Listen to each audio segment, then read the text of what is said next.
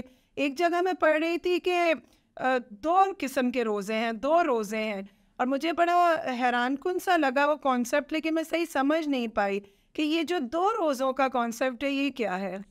اصل میں جیسے جہاد اکبر اور جہاد اصغر کی بات ہے نا، اسی طرح پوری زندگی انسان کی اب پورے ہم 11 ماہ بھی زندگی میں بہت سارے وہ کام ہیں جو اللہ تعالیٰ نے حرام کیے ہیں اور ہمیں ان سے دور رہنا ہے. وہ گویا کہ اس سے روزہ ہی ہے کہ آپ نے چغلی نہیں کرنی, غیبت نہیں کرنی, حرام نہیں کھانا, کرپشن نہیں کرنی, ظلم نہیں کرنا, ان ساری چیزوں سے بچنا, اپنے نفس کے اوپر کنٹرول رکھنا. یہ نفس کا روزہ ہے اور یہ 11 ماہ تو برقرار رہتا ہے. اور 12ویں ماہ میں 2 اور چیزوں کا اضافہ ہو جاتا ہے جو کہ 11 ماہ میں حلال تھی اور ان 1 ماہ میں وہ بھی حرام ہو گئی.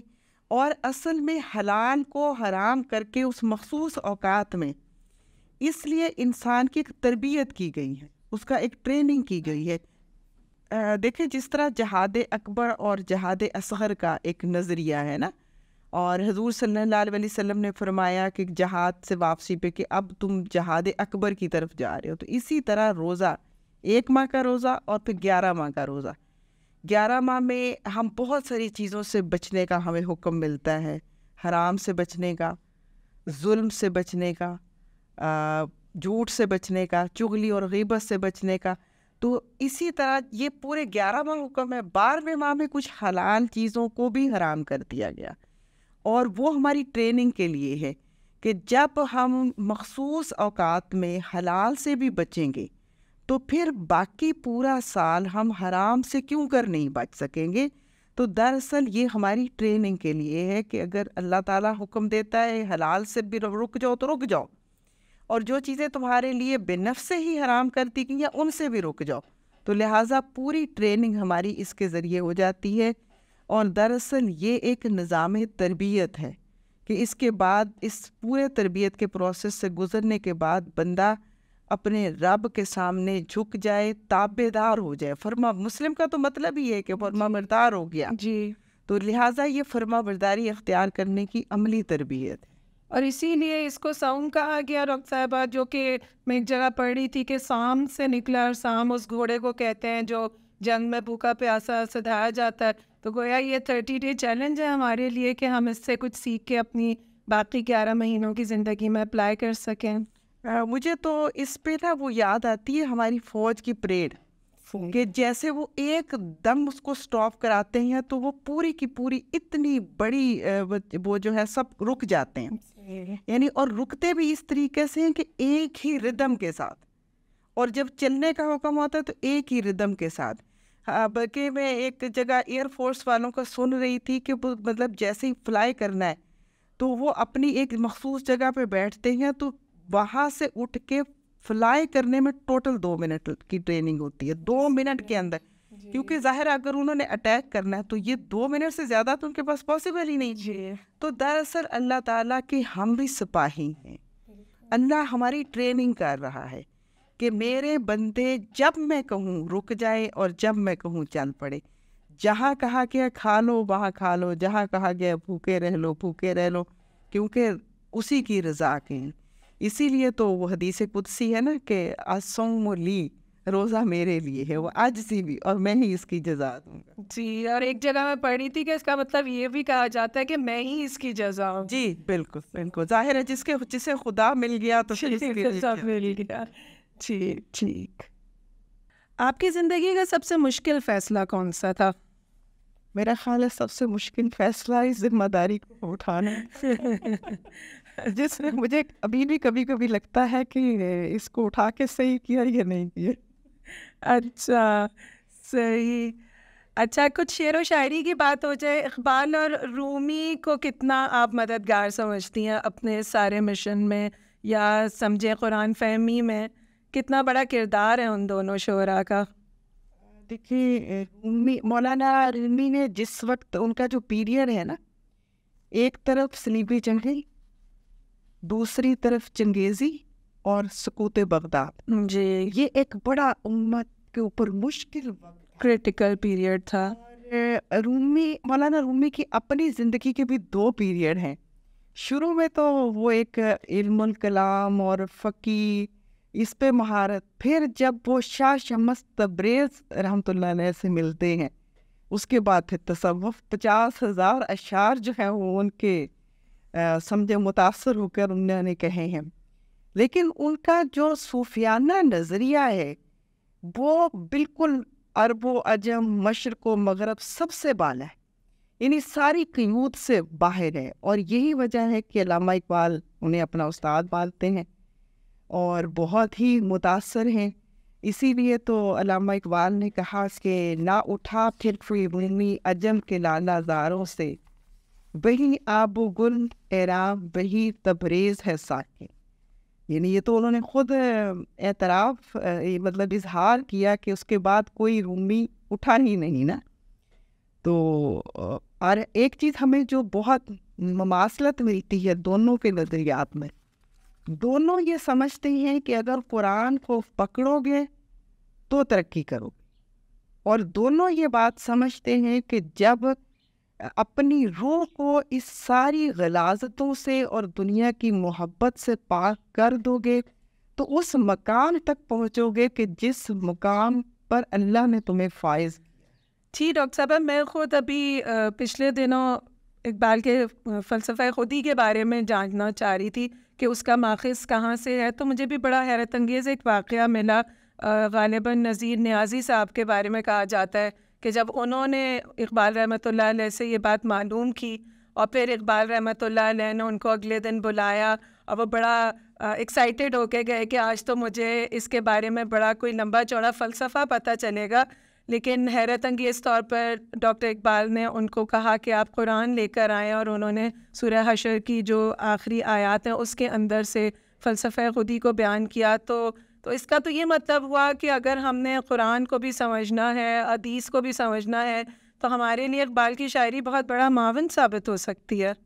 جی بالکل، اس میں کوئی شک نہیں ہے کہ جو بھی علامہ اقبال کی شاعری کو پڑھتا ہے وہ یہ سمجھتا ہے کہ ان کی شاعری قرآن ہی سے ماسن سے۔ بالکل، یہ بہت تشریف آج کے دور کے وہ پھر اس لیے جو ہے وہ بہت بڑے ایک انقلابی شخصیت کہی جا سکتی ہیں۔ ڈاکٹر صاحبہ، مجھے آپ کون سی کتاب پڑھنے کا مشورہ دیں گی آج؟ دیکھیے، مجھے یہ لگتا ہے کہ اس وقت میں جو دور دجل ہے، کچھ چیزیں تو ایسی ہیں کہ جیسے جو سنتیں ہیں ان کو فرائض کا درجہ دے دیا گیا، جو فرائض ہیں ان کو چھوڑ دیا گیا۔ تو اس وقت میں میرے حساب میں بہت ضروری ہے کہ سمجھا جائے کہ فرض کیا ہے، سنت کیا ہے، نفل کیا ہے۔ علامہ یوسف القرضاوی صاحب کی کتاب ہے دین میں ترجیحات، جو یہ بتاتی ہے کہ اس وقت میں ہمیں پہلا سٹیپ کیا اٹھانا ہے، کون سی چیز کو پہلے اختیار کرنا ہے، کون سی کو دوسرے درجے پہ لے کے جانا۔ پرائیورٹی ہماری زندگیوں میں کیا ہونی چاہیے۔ میں آپ کی بہت شکر گزار ہوں ڈاکٹر صاحبہ کہ آپ نے ہمیں وقت دیا، اور انشاءاللہ اسی طرح آئندہ بھی آپ کے ساتھ ہم اپنا وقت گزاریں گے۔